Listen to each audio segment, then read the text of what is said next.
भारत की सनातन धर्म की आध्यात्मिक और सांस्कृतिक विरासत में नाथ पंथ भारत के प्राचीनतम उपासना विधियों में से एक है, जिसने जीवन के मूल्यों और जीवन को जीने के लिए सदैव एक नई प्रेरणा दी है। समाज को उसके साथ जुड़ने, उसके साथ मिलकर के आगे बढ़ने के लिए प्रेरित किया है। और यही कारण है, बृहत्तर भारत में आप जहां कहीं भी जाएंगे, नाथ सिद्धों, योगियों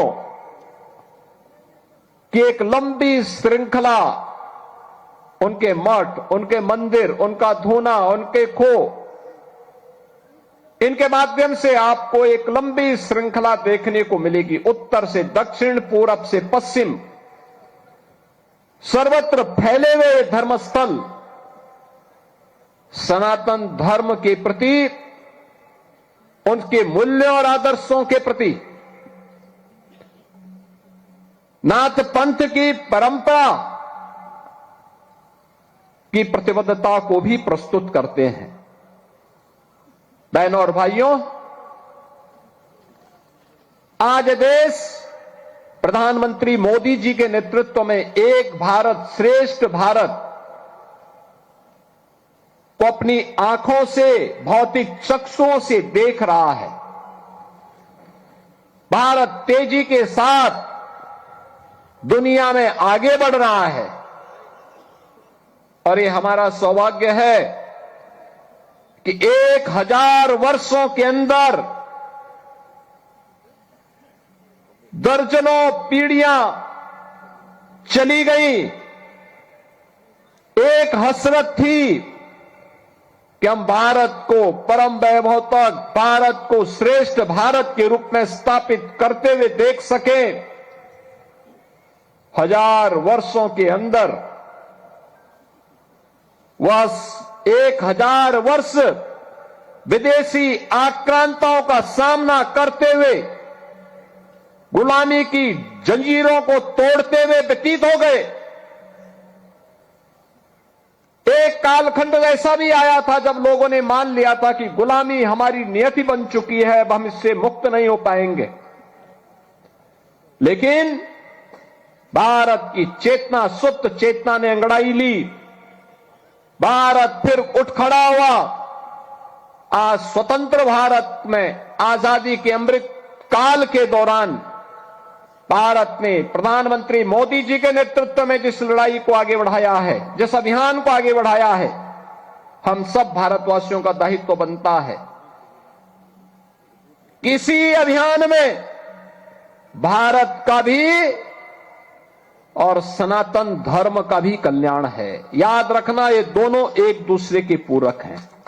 भारत का हित होगा तो सनातन धर्म का हित होगा, और सनातन धर्म का हित होगा तो भारत का हित होगा। दोनों अलग अलग करके नहीं देखे जा सकते। सनातन धर्म मजबूत होगा तो विश्व मानवता के कल्याण का मार्ग मजबूत होगा। सनातन धर्म की मजबूती के लिए भारत की मजबूती आवश्यक है, और भारत की मजबूती के लिए आवश्यक है कि उस भाव और भंगिमा के साथ कार्य करने वाले लोग मिले। ऐसे लोगों के हाथों में, धार्मिक हो या आध्यात्मिक हो या फिर राजनीतिक नेतृत्व, ऐसे हाथों में ही होने चाहिए जो देश को एक नई दिशा दे सके, देश को आगे बढ़ा सके, भारत को विकास की उन बुलंदियों की ओर पहुंचा सके जहां पर भारत आज से 1500 वर्ष पहले, 2000 वर्ष पहले जहां भारत था। और भारत ने पिछले 11 वर्ष के अंदर उस शानदार यात्रा को आगे बढ़ाया है। कोई सोचता था आज से 5 साल पहले, 10 साल पहले कि अयोध्या में राम मंदिर का निर्माण होगा। लोगों के लिए कल्पना थी, संघर्ष सनातन धर्मावलंबी करता था, लेकिन वो ये नहीं मानता था कि ये हो पाएगा। अच्छी सरकार चुनी गई, बन गया ना डबल इंजन की सरकार, डबल ताकत के साथ, डबल स्पीड के साथ कैसे बढ़ती है। गुलामी की बेड़ियां तोड़ डाली गई, गुलामी के ढांचे नष्ट हो गए। अयोध्या में रामलला का भव्य मंदिर का निर्माण हो गया और सनातन धर्म की ध्वजा पताका उसके ऊपर फहरा रही है। यह है भारत का वैभव जो प्रत्यक्ष दिखता है। कोई सोचता था काशी में, काशी विश्वनाथ धाम, आज से 10 साल पहले कोई जाता था, 10 श्रद्धालु एक साथ आने में कठिनाई होती थी, 50 लोग नहीं जा सकते थे। आज काशी विश्वनाथ धाम में 50,000 श्रद्धालु एक साथ जा सकता है, दर्शन कर सकता है। इस समय 1.5 से लेकर 2 लाख श्रद्धालु प्रतिदिन वहां दर्शन कर रहा है। अयोध्या में 1.5 से 2 लाख श्रद्धालु प्रतिदिन दर्शन कर रहा है। कोई भय नहीं, कहीं कंजेशन नहीं, कहीं पर अफरा तफरी नहीं। और प्रयागराज में समरसता का क्या अद्भुत नजारा है। मौनी अमावस्या में 4.5 करोड़ श्रद्धालुओं ने संगम में स्नान किया। 4.5 करोड़। दुनिया के कई देशों की आबादी 4.5 करोड़ नहीं है, जहां हमारे यहां एक दिन में लोग संगम में, त्रिवेणी में आस्था की डुबकी लगा रहे हैं। यह भारत में ही हो सकता है। ये संतों का प्रताप है, इनकी साधना का प्रतिफल है, राजनीतिक नेतृत्व के द्वारा दिया गया मार्गदर्शन है और आने वाले हर श्रद्धालु को सुविधाजनक तरीके से उसकी आस्था का सम्मान करते हुए अपने कार्यक्रम को आगे बढ़ाया जा रहा है। पिछला एक सहस्त्राब्दी यानी 8वीं सदी से लेकर के 19वीं सदी तक भारत ने गुलामी की बेड़ियों को और विदेशी आक्रांताओं को झेला है। अब अगला 1000 वर्ष ये भारत का वर्ष है, सनातन धर्म को परम वैभव तक ले जाने का वर्ष है।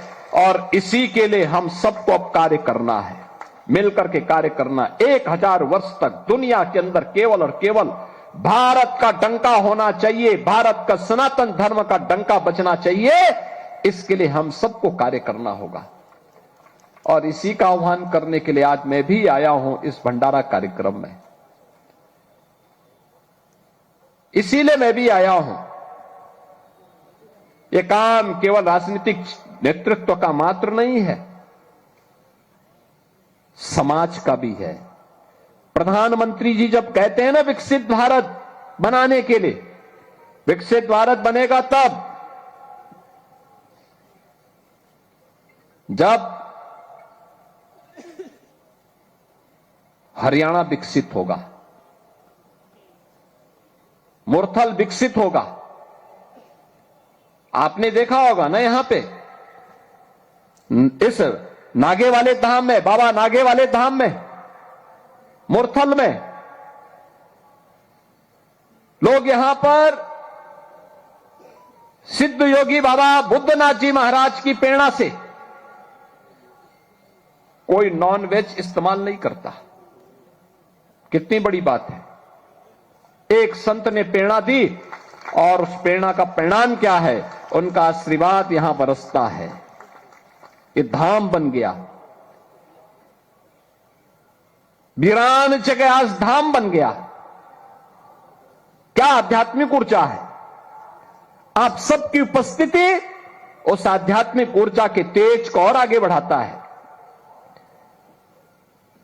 अगर यह निर्णय मुरथल ले सकता है तो यह निर्णय नहीं ले सकते कि हम इस क्षेत्र में नशा भी नहीं होने देंगे। नशा, युवा पीढ़ी को नशा से बचाएंगे।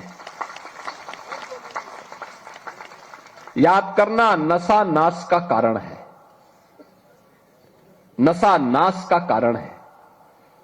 देश का दुश्मन जब देश के खिलाफ कोई षड्यंत्र नहीं कर पा रहा है,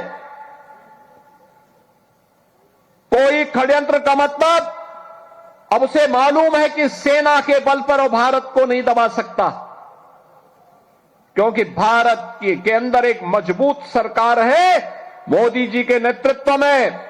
अगर किसी दुश्मन ने दुस्साहस किया तो उसमें मिट्टी में मिलाने की सामर्थ्य आज भारत के अंदर है, भारत के बहादुर जवानों के अंदर है।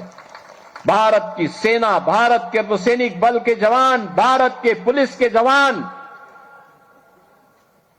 उस दुश्मन को ऐसा मिट्टी में मिलाते हैं कि कहीं उसको कब्र लगाने के लिए जगह भी नहीं मिल पाती है। इसलिए वह सामने नहीं लड़ना चाहता है, चोरी छुपे वह भारत की नौजवान पीढ़ी को खराब करना चाहता है। कहते भी है ना, किसी देश के भविष्य को देखना तो वहां के युवाओं को देख लो, उनके विजन को देख लो, उनके हौसलों को देख लो। युवा अगर उत्साही है, युवा के मन में देश और समाज के प्रति कुछ कर गुजरने की तमन्ना है, तो उस देश का भविष्य उज्जवल है। जहां पे युवा शक्ति हताश हो, निराश हो, नशे की चपेट में हो, उसका कोई भविष्य नहीं हो सकता, कोई भविष्य नहीं हो सकता। याद करना, कोई अधिकार नहीं है हम लोगों को अपने युवाओं के भविष्य के साथ खिलवाड़ करने का, किसी को नहीं है, किसी को नहीं होना चाहिए। और इसीलिए मैं आप सबसे कहूंगा, एक अभियान चलना चाहिए नशे के खिलाफ, उन कुरीतियों के खिलाफ जो समाज को अंदर अंदर खोखला बना रहा है, उन कुरीतियों के खिलाफ जो समाज को चौराहे पर खड़ा करके हताशा और निराशा की गहरी खाई की ओर धकेल रहा है। जीवन हताशा और निराशा का नाम नहीं है, जीवन तो उत्साह और उमंग का नाम है, श्रद्धा और समर्पण का नाम है, आगे बढ़ने के लिए एक नई प्रेरणा का नाम है। अपनी विरासत पर गौरव की अनुभूति करते हुए नित नवीन नवाचार के साथ नए प्रयोग करते हुए आगे बढ़ने का नाम ही जीवन है। याद करिए, धर्म केवल उपासना विधि नहीं है।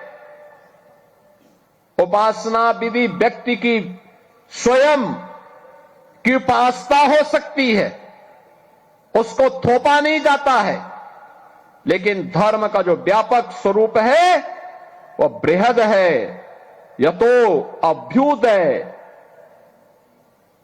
निःश्रेयस, यानी जिसमें दोनों की सामर्थ्य हो।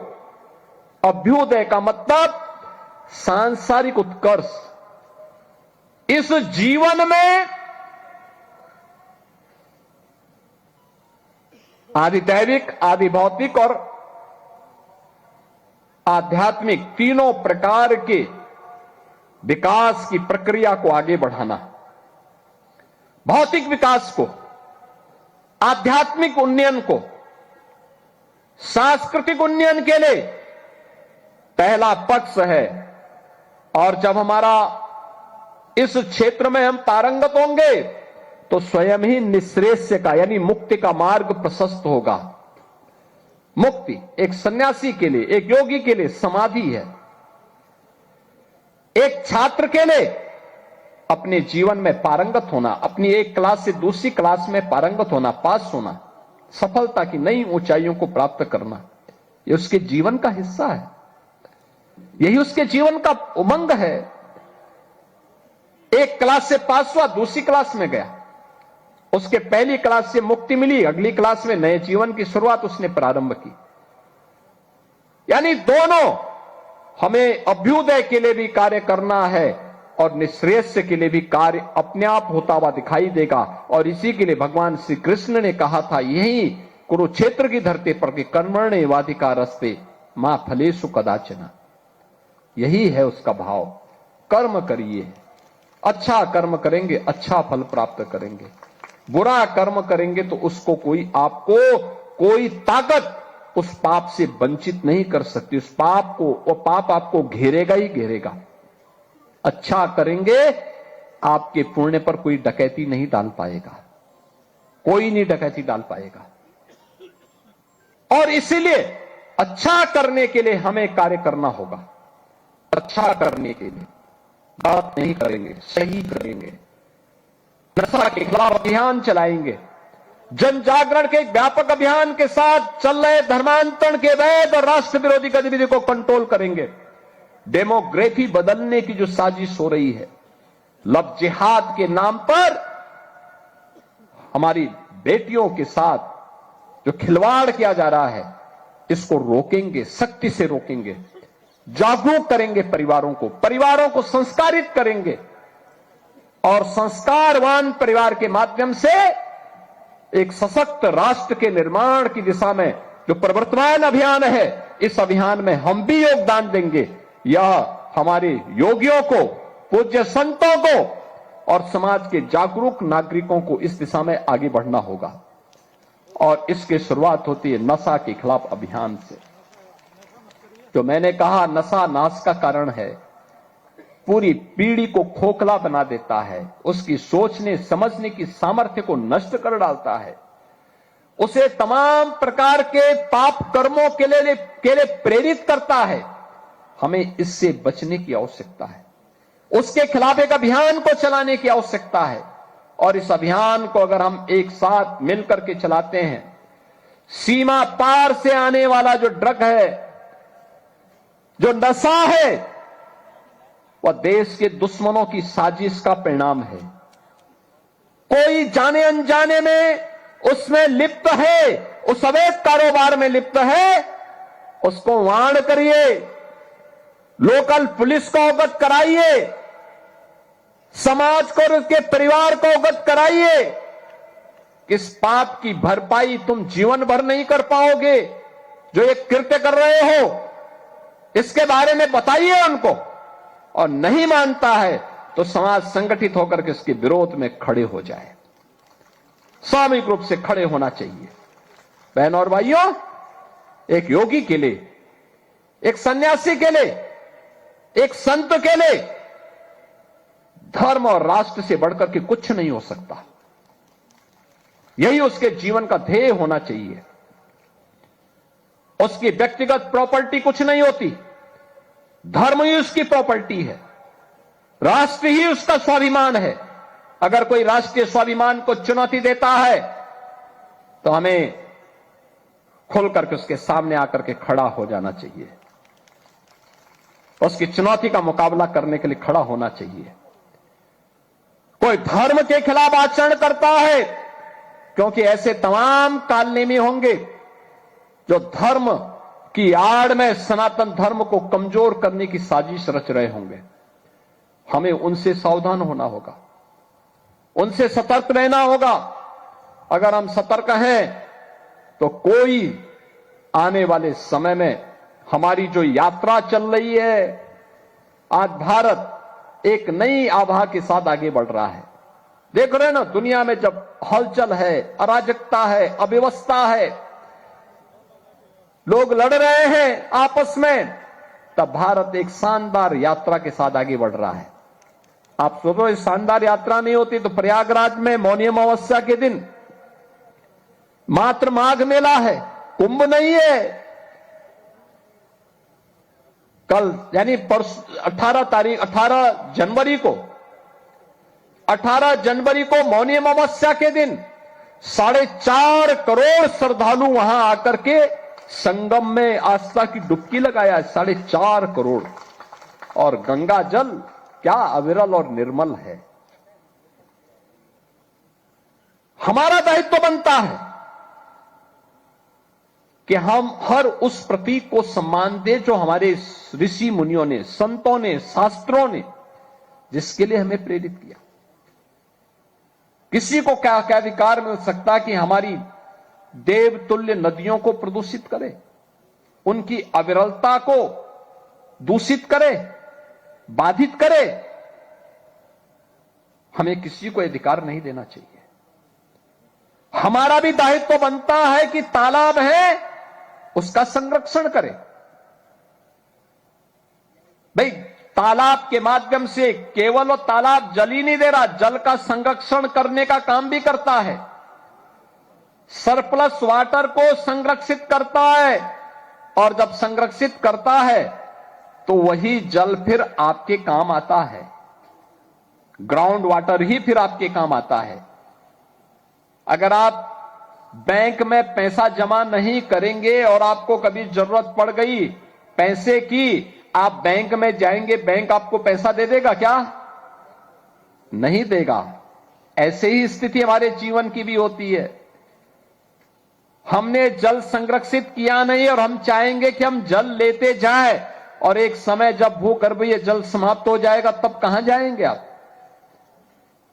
इसलिए तालाबों पे कब्जा मत होने दीजिए, उसका संरक्षण करिए, वहां जल शुद्ध हो जाए, इसके लिए देसी पद्धति अपनाइए, नदियों को पुनर्जीवित करिए।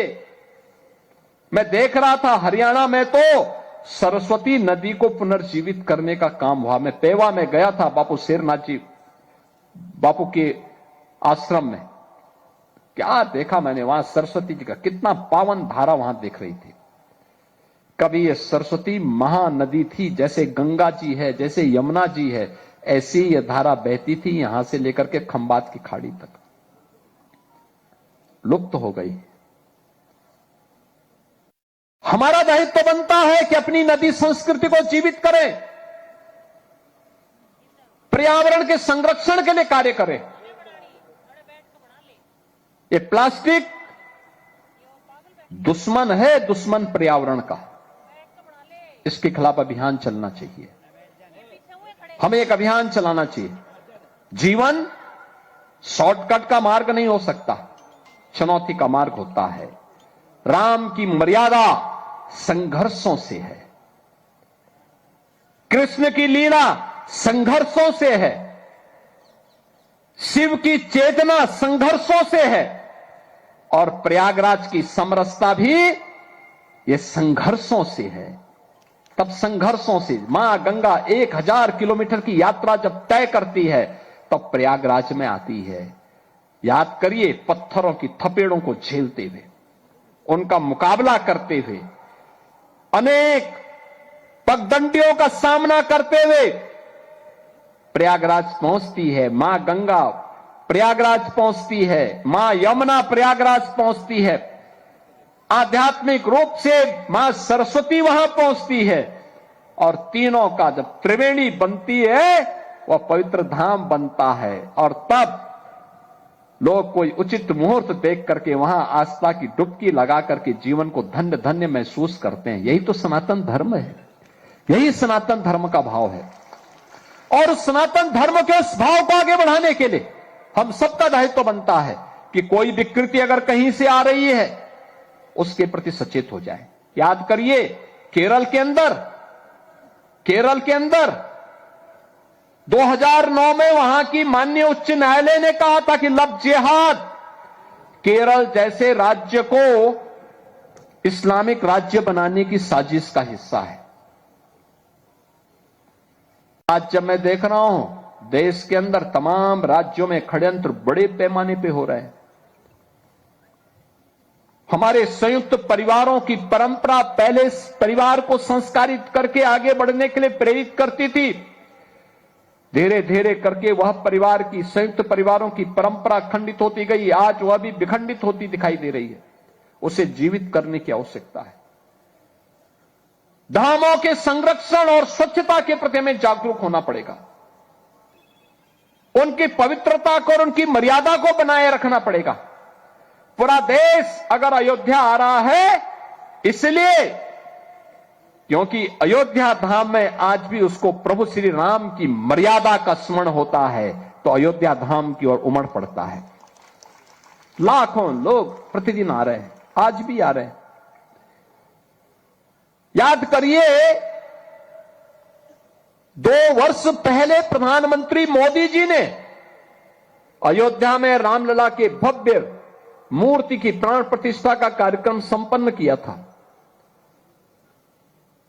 इससे पहले 2020 में अयोध्या में भव्य राम मंदिर के लिए शिलान्यास का कार्यक्रम संपन्न हुआ था, भूमि पूजन का कार्यक्रम संपन्न हुआ था और तब से अब तक 45 करोड़ श्रद्धालु अकेले अयोध्या धाम आया है दर्शन करने के लिए। 45 करोड़। याद करना, कमी श्रद्धालु में नहीं है, कमियां हम लोगों में है जो उनको अपने इस आध्यात्मिक और सांस्कृतिक चेतना के साथ जोड़ नहीं पा रहे हैं। अन्यथा जहां भी सुविधा मिली, जहां उसे लगा कि हां यहां पे कुछ नयापन है देश के लिए, समाज के लिए, सनातन धर्म के लिए, वहां पर वह श्रद्धालु आकर्षित होकर के जा रहा है। काशी में काशी विश्वनाथ धाम हो, अयोध्या में अयोध्या धाम हो, प्रयागराज हो या ब्रजभूमि हो, हर ओर श्रद्धालु जनों के मन में आस्था का भाव, और हमारा दायित्व बनता है हर मंदिर को एक धाम के रूप में स्थापित करें। और यहां पर जो काम महंत मसाणनाथ जी महाराज ने यहां पर बाबा नागे वाले धाम में, मुरथल में जिस प्रकार का कार्य करके दिखाया है, यह अद्भुत है। और कितनी भव्य प्रतिमाओं को उन्होंने यहां पे रखा है। ये हजारों की संख्या में संतों की उपस्थिति, योगेश्वरों की उपस्थिति, हरियाणा सरकार की उपस्थिति, यहां के जनप्रतिनिधियों का श्रद्धा भाव, हजारों की संख्या में श्रद्धालु जनों की उपस्थिति, उन पूज्य सिद्ध योगियों के प्रति श्रद्धा और समर्पण का एक अनुपम उदाहरण है। यह सचमुच अभिनंदनीय है। लेकिन मैं आप सबसे कहूंगा कि जो भी विकृति सनातन धर्म को कमजोर करेगी और हमारी इस 1000 वर्ष की शानदार यात्रा में बाधक बनेगा, हर भारतवासी का दायित्व बनता है, हर सनातन धर्मावलंबी का दायित्व बनता है, हम उसके खिलाफ मोर्चाबंदी लेकर के उसको बाहर का रास्ता दिखाएं और अपनी शानदार यात्रा को आगे बढ़ाएं, जिससे भारत को प्रधानमंत्री मोदी जी ने अगले 25 वर्ष की कार्य योजना बनाई है। यानी 21 वर्ष के बाद जब देश अपनी आजादी का शताब्दी महोत्सव मनाएगा, तो शताब्दी महोत्सव का हमारा लक्ष्य विकसित भारत होगा। विकसित भारत आर्थिक रूप से तो दुनिया की एक ताकत रहेगी ही रहेगी, लेकिन विकसित भारत के साथ ही याद करना, हमें आध्यात्मिक रूप से भी, सांस्कृतिक रूप से भी, धार्मिक रूप से भी और समाज जीवन के प्रत्येक पक्षों को ध्यान में रख करके हमें उस विकसित भारत की परिकल्पना को एक भारत श्रेष्ठ भारत के रूप में आगे बढ़ाने की इस अभियान का हिस्सा बनना पड़ेगा और ये सभी लोगों की सामूहिक जिम्मेदारी का हिस्सा होगा। इस विश्वास के साथ मैं एक बार फिर से जिस बारे में आज यहां पर योगी महासभा के उपाध्यक्ष बाबा मस्तनाथ पीठ रोहतक के श्री महंत योगी बालकनाथ जी महाराज ने कहा, योगी महासभा के शताब्दी महोत्सव के कार्यक्रम प्रारंभ होने वाले हैं और उस कार्यक्रम की दिशा में एक व्यापक कार्य योजना आगे बढ़ेगी। इस विश्वास के साथ हम सब हर नाथ योगी को, हर सनातन धर्मावलंबी को, हर खड़ दर्शन संप्रदाय से जुड़े हुए हर योगेश्वरों, संतों, धर्माचार्यों का सहयोग लेके हम सबको आगे बढ़ने की तैयारी करनी चाहिए और राष्ट्र चेतना के उद्गम के रूप में हम सबको अपने आप को प्रस्तुत करना चाहिए। इस विश्वास के साथ मैं आज के इस अवसर पर यहां पर मूर्ति प्राण प्रतिष्ठा कार्यक्रम और आत्मान भंडार कार्यक्रम के अवसर पर आप सभी का हृदय से अभिनंदन करता हूं। जिन पूज्य संतों का आज यहां पर मूर्ति प्राण प्रतिष्ठा का कार्यक्रम संपन्न हो रहा है, सिद्ध बाबा बुद्धनाथ जी महाराज, सिद्ध बाबा कृष्णनाथ जी महाराज, सिद्ध बाबा बीरनाथ जी महाराज, सिद्ध बाबा बृहस्पतिनाथ जी महाराज, सिद्ध बाबा स्वरूपनाथ जी महाराज, सिद्ध बाबा मुन्नानाथ जी महाराज, सिद्ध बाबा सुनहरा नाथ जी महाराज, इन सभी पूज्य संतों और योगेश्वरों के श्री चरणों में नमन करते हुए मैं यहां के श्रीमंत बाल योगी मसाणनाथ जी महाराज को इस पूरे कार्यक्रम के प्रति हृदय से एक सफल आयोजन के लिए बधाई और शुभकामनाएं देते हुए, कल बसंत पंचमी का आयोजन भी है। आप सभी को, सभी हरियाणा वासियों को, उत्तर प्रदेश वासियों को बसंत पंचमी की भी मंगलमय शुभकामनाएं देता हूं। अपनी वाणी को देता हूं विराम। जय जय श्री राम।